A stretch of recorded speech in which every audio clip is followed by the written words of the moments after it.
She and I met, I'm going to say maybe what, 8 months ago, maybe not a year yet. I think Roughly.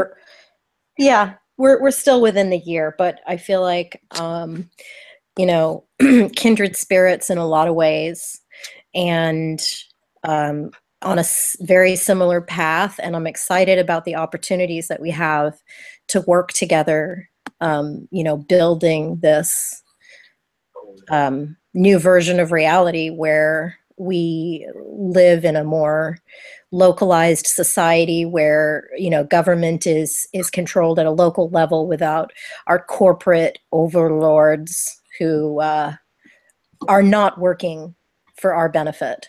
So Well, criminals at the very least, right? right, not criminals, right? Yeah, we don't have any room for them. No. So I wanted to, just talk a little bit about this brand new site that you've put up, um, the Expert Witness website, Federal Fair Debt Collection Practices. Are you being harassed by bill collectors? That's a good question, right? Yeah, it is. So give us a little background, because I love your story where, you were in that world and, really understood what the action step was that you needed to take in order to begin to actualize the vision that had resonating in your heart of society that cares for itself, for its community, for, the members and stuff. Well, that is the way it's supposed to be. Yeah. The industry is ugly. Yeah. Terrible. Yeah. Destroys a lot of lives. Yeah, when you say industry, you're talking specifically about the banking industry, Well, or the end of the line for any debt, loan, credit card, anything is debt collection. right? Those are your bottom feeders. I'm one of them. Guilty as charged. I just happen to be a little nicer and have a better technique than most. But then again, I have 35 years in the business. So my technique has never failed. So Tell us a little about that. you have to be a nice person. That's it. So you mean you're talking about when you need to call on behalf of a client, to help come to a resolution. Worse. I'm the one that does the real scary stuff, the judgment execution, the martial seizures. In PA, they come in your house with a battering ram. To tell you to get out? Well, to seize it, to seize property, whatever. So each law in each state, can vary. PA is a little Yeah. rougher than New York. But then again, people in PA have a little more respect for each other, and really it's not rat race like New York, in other words, or maybe LA too. I see a lot of violations in your neck of the woods too. That was my next question. Is your focus specifically New York, No, PA, or are you no, I just looking at happen all to be across the swimming country? in the thick of things in the New York region, so it's not a pretty sight Mhm. here. So I'm looking at the website right now, and what you're offering is an opportunity for you to represent someone that may be losing a home. There's settlements taking place, and you Right. come in and work on their behalf. If they're being violated by any aspect of the debt collection industry, and I can find it and prove it, I will testify. And is this something that they should have a good grip on, or is it if they're just suspicious and they No, need you to they do the probably wouldn't research? even know. They need to read the basic debt collection laws and hopefully be more in touch with their rights. Once they know that a debt collector is violating them, that's when they would seek out expert witness. More people should have So it, really. There's not that many. not that many what? Not that many expert witnesses available to people who don't need to pay, tens of thousands of dollars for them, because that is what they get. Right. And that's part of the problem, isn't it? It's this Yeah. whole field of exploitation after exploitation. And, Right. once you get deep into the thick of it, it's almost like, how would you ever get out? Well, anyone Do you cashing in on plight is a bottom feeder. I mean, there's no two ways to slice it. That's what you are. I'm a bottom feeder in debt collection. Anybody in that field is of that category. It depends on how classy you do your job. Right. I So bring a little class to collections. People like me. I run Right. a tight ship. I never had a collector violate anybody's rights. Not one that I trained. And if they did, they'd be fired on the spot. So give us a little bit of history on, just what, you've been in this field for a long time and you watched the entire housing market collapse. I That, did. I mean, honestly, they're saying it was a recession. I think that the word depression could fit for many Well, people in many parts. it is. It's a mass depression, and it's a result of fraud. It's all fraud. That's what brought Right. us down. The Yeah. brokerage industry and the banking industry together collapsed our financial system. The debt collection industry and attorneys are now jumping on that fraud to cash in on it. Right. First they create it, sell it a few times. A few. Right. Uh-huh. Yeah. Hundreds. Debts will be sold hundreds of times, So, paid or so, not. so answer me this. How many loans or debts that are being held to collection right now related to real estate would you say are still fraudulent? I mean, and is this still residual from, Yeah. Yeah. 5, 6 years ago? Okay. Yeah. So it's still the same ripple effect still Well, taking place. I'll tell you exactly what's happening. They were all fraudulent to begin with, about 80%. I had started at 75. Now it's over 80% that I'm finding are fraudulent. We're actually having trouble finding legitimate ones that are And is, not fraudulent in the loan, fraudulent in the value, fraudulent in the documentation, and then compounded by fraudulent lawsuits that are procuring judgments by way of fraud.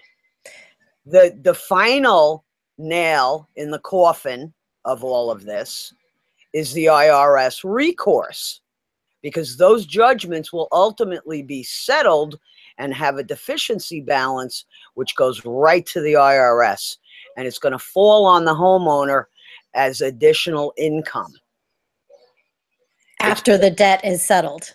Right. And that's after they're settled for pennies on the dollar, below Right. fire sale value. It's a non-performing note, a non-performing debt, a fabricated debt. So that was my question. You were saying fraud at signing. Is this the, human versus non-human signature? Yeah, it's a monster out of control. And it's picking up a snowball effect with people wanting to cash in on this. So it ends up being over 100 people against every family that wants to cash in on that fraud, whatever level or tier they're at: debt collection, selling it, refis, modifications, you name it, it's in there.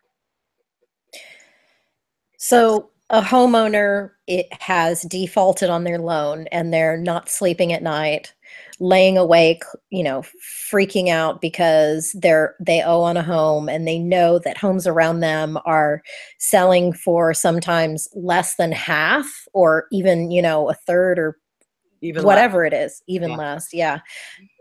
Would you say that that's the audience that you would like to give you an opportunity for representation? Any debt, any loan, any mortgage, any foreclosure, any lawsuit that is brought about by debt for debt is what applies. Anybody being pursued by debt collection is who it applies to. Okay. In any capacity. I'm a former law firm manager. I trained thousands, and none of them violated anybody's rights. They ended up staying in the business. They're successful today. I'm sure many people who know me would agree with that. And they're welcome to put any comments they like. Nice. Yeah. So, let's see. Tell us a little more about your history, because I know, I don't know, what you want to share, but you've just told me a lot of really interesting stories about the industry. And, at what point did you walk away from the corporate aspect and become kind of an entrepreneur? I'll tell you exactly when. In December of 2009, when I realized the debt collection industry was going to engage in suing fraud, that is when I walked away. I'm not going to sue fraud. You're not allowed. What do you mean sue frauds? What does that mean exactly?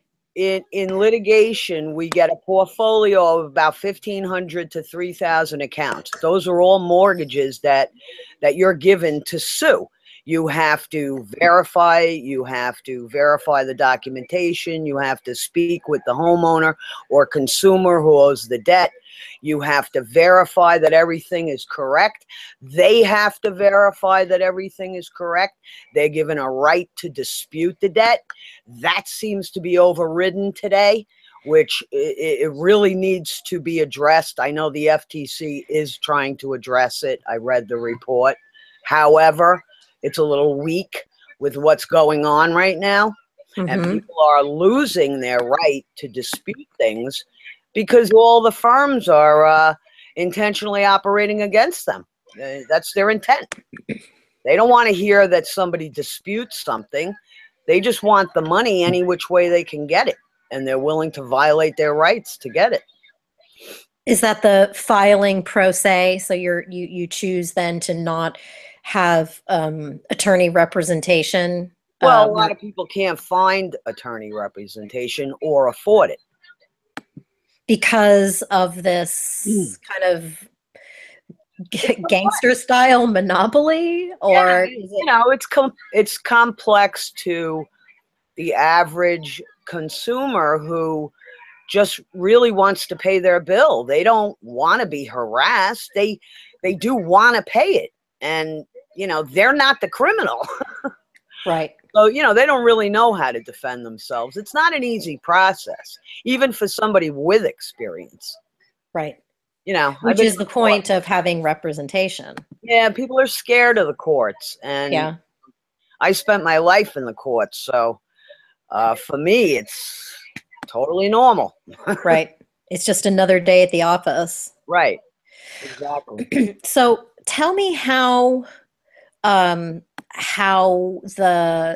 church kind of can fit into this model, because I know that you and I have talked about that there's a certain there's a way for homeowners to have things negotiated and still stay.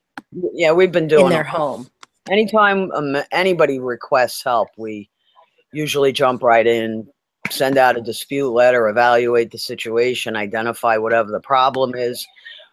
We'll approach them in writing. Some of them respond, some of them don't. A lot of them are in violation. That's one of the chronic problems and why I built this site, because people don't know how to defend themselves, and they need to know how. It's not as hard as you think. So we have to simplify it. The courts are supposed to make concessions for pro se litigants, and we have to remind the courts that they have to do that for us. We're the people. That's who they represent. That's who they work for. They're supposed to make concessions. They're supposed to show leniency with pro se litigants. Anybody that attempts to represent themselves and go through the Right. process needs to be given the same level of respect as any attorney who passed the bar and is practicing. Right. They're outnumbered. The homeowners are outnumbered. They don't know how to defend themselves. They can't even figure out the trail on the mortgage and how it was sold, and it's just such a disaster. It's overwhelming to a homeowner. Right. It's overwhelming to somebody like me. I've reviewed thousands of cases now since '09. Seems to be a big request. And like I said, we're having trouble finding legitimate ones. I have recorders records that weren't even looked at, and they're out now fraudulent. So is that kind of the situation where no corporate entity actually claims ownership of the debt, where it's kind of sitting in limbo and you can't actually get to the bottom of who actually owns this? That's one of the problems. The other is they're preventing homeowners from properly executing their rights to dispute things. Disputes are ignored. We've seen countless cases that just blatantly ignore it, move it on, sell it, avoid the dispute and the federal law completely. They're just ignoring it. So does that simplify the process when you actually discover the fraud? It simplifies the fraud. But the problem is, in debt collection, lending, and real estate, a haunting begins. Because once a buyer steps in, he's a new third party on the scene, none of that transaction is going to hold up to legal scrutiny. The title search is not going to fly. The value is not going to fly. The appraisal. Everything will come out eventually. So it would behoove a homeowner to fight while it's happening, because it's not going to hold up to any legal scrutiny later either. So what's happening is people are going in on a defense level, and that's a fail. For some odd reason, it's just not working for the homeowner. Filing a pro se case against the bank, that seems to be working better. It's not expensive. You can even do it for free. And so tell me what would be the process that somebody that, decides to work with you. I know that you have information on the website, but do you offer counsel on how for them to represent themselves, or do you actually? Yeah, it's actually on there. Okay. As an example, in New York, I don't have all the states, but pretty much the same applies in most states that are non-judicial. Judicial states, they have a different process. It only applies to real estate, but regular debt, there is a lot of debt collector violations, rampant. You said 70% potentially? More, unfortunately. Are they getting better at, a more recent loan as opposed to something that was signed like 2004, 2005?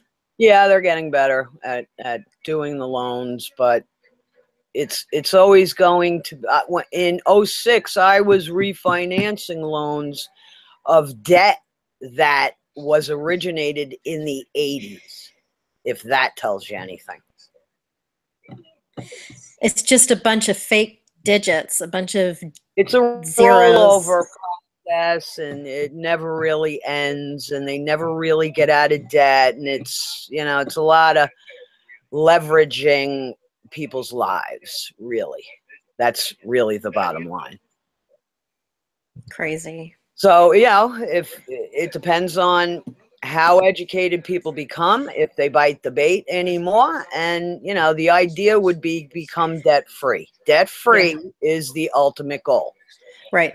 When we're gearing up a new program to buy debt, and we accept placements from factoring investors who buy paper. We work in-house for companies, other firms, and we beat anybody's rates because we have a higher success ratio. Yeah. So when we buy a debt, for instance, a mortgage, we will settle it correctly and very fairly and probably lower than anybody else. And when we're done settling it, we have a debt burning ceremony. Where the paper goes in the fire? Yep. Yep. That sounds like a full moon ritual to me. Absolutely. Reason to celebrate. Is that why there's a fireplace on the main page of the website? Yes. Nice. Burn the debt, save the humans. Pull up a log, fireside chat. Exactly. So when you say we, are you saying that as the FDCPA expertwitness.org or?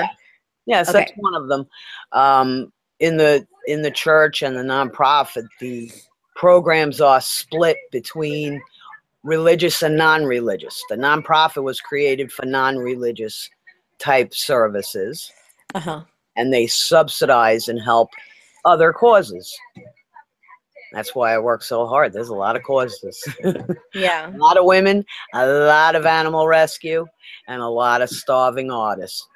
Some of our main focuses. Mm-hmm. Well, the youth, I mean, you can have a starving artist of any age, right? But the youth still have that inspiration of, I'm going to make it, right? They want to. Well, I'm an artist. Find their artists get ripped off. We're tired of that. Yeah. We'd like to bump up the volume on a little respect for artists and get people to stop trying to get everything from them for free. Yep. Yeah, they say that once an artist, you know, like a painter, that many of them never even saw fame in their lifetime. It was the Dead Poets Society that actually, you know, launched them into fame. That's right. And we'd like to change that. So yeah, we think they deserve a lot more respect, protection, and opportunities. And so we work on that too. Yeah. And, you know, debt collection for me is an art. I'm an artist, and things, you know, can be done with finesse and class. And there's no reason to break any law because everybody owes money. Right. Nobody is beneath anybody. Everybody is equal, and there's no reason in any part of debt collection to be rude to anybody. It's just not productive. And yet many times that it becomes you know, bullying and harassing. And I remember, you know, there were some kids that my daughter was close to, and they worked at a call center, and the ones that were doing really, really well were the ones that were willing to get pretty verbally abusive over the phone. And there was, remember that IRS thing, that the big sting that came out of Pakistan, I think, where they were calling Americans and saying, we'll settle your IRS debt for pennies on the dollar. Yeah. Oh my God. Going on. Oh my God. Who's the kitty in the back? I think that's Mama. Is it? Yeah, she's one of the rescues. Nice. She's like, I want to get my face in the picture. Of course. Yeah. Yeah. They that's my sanctuary, my rescues. Yeah. They need help too. Now, you know, humans need rescuing too from these vicious, savage debt collection attacks. Yeah. It's definitely not fair ground for the homeowner or a person that owes a little bit of debt. It could turn into a nightmare. I've seen it happen. So a lot of this debt is coming from like, refinancing homes when the price point of the home was massively inflated and then borrowing that money to pay off credit cards. I'll give you a scenario. I'll give you a scenario. This is a case I handled personally. The loan was 1.9 million. It was out east in New York. I'm a realtor also. I specialize in commercial now, but I was a residential realtor for 6 years. I quoted the value between 300 and 350. The loan was 1.9 million. You following me? Oh my. Talk about inflated. The house appraised. Now, I began the negotiation of the settlement, modification, whatever was going to happen. The house came in at 325. How is that even possible? Bad scenarios. The appraiser, the broker, everybody cashed in on something that was not there. Right? Plain English. It was inflated. The area is a nice area. I mean, there are $1 million homes in and around the area. This particular house could have been maybe worth $1 million at some upgraded point, but in the condition that it's sat and the status of the property, it's only worth 325, and so I was pretty much dead on with that value. And we were moving to make repairs, make settlements. The repairs get checks cut from the bank directly when you're in negotiation of a modification or settlement. Principal reduction. That case, you're talking major principal reduction. So, huge. So what was the result? It's still up in the air. They went and sold the note instead. It was fraudulent. I detected the fraud. They dropped the ball and went and sold it. And now it's kind of floating around in passbook certificates. And the head guy of that particular portfolio died. So it's really up in the air. So many weird things can happen. Yeah, it's unbelievable. It really is unbelievable. But, that's like a common scenario, not 1.9 million, but, the gap in value versus the actual mortgage. The properties are not going to hold that much of a loan. They're not really worth that much. So then what's the result that you're trying to get? Well, when I analyze a property or I get a case to start a dispute or review or evaluate or whatever, I start with the valuations and history and things that would come up on a title search. I have my own things that I do. I'm an investigator, so I do a lot of things.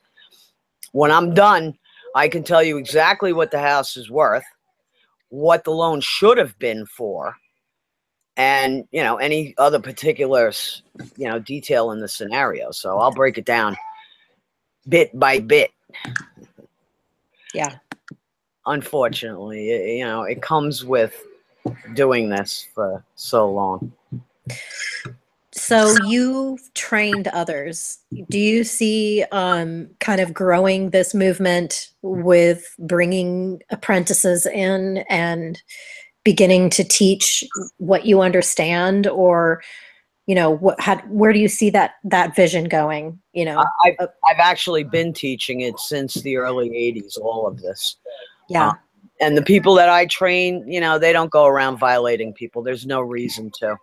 If you can perform a job, you would want to improve your technique, your method, your approach. A lot of these collectors, I guess, are not doing that. They're not maybe in it for a career. I was in it for a career. So I was determined to perfect it. And I did. I'm the only person I know in debt collection that collects more money than anybody else. And I do it with love for people. and I still Nice. perform my job. That's it. Nice. So we're at the hour mark. I know you had somewhere to go. Should we try to do another call again? Sure, I got lots of updates. We got lots to talk about. Yeah, for sure. Just flying through the air. People Yeah. need to know about the site. You know, can be shared on this. Yes. Links back, whatever. So Okay. yeah, let's schedule one for next week. We'll see what happens during the week. Yeah, because I'd love to talk next about Mother Goddess Earth and, you know, the matriarch Church of Divine Mother, and, you know, start talking about the process for beginning to find the land that we can start to, you know, create these centers of excellence where we're producing food, and it's a safe haven for all of the women and children and families, right? The men Yep. too, of course, Yep. and you know, the animals and all that. So I'm excited to get to that conversation too, for sure. Big plans on the horizon. Yeah, 2017 is going to be a good year for this. A friend of mine, when I took a job at a certain company that I knew a lot of the people, he walked around the collection floor and he said, "It's going to be the dawn of a new day." Some people on that floor knew what he meant.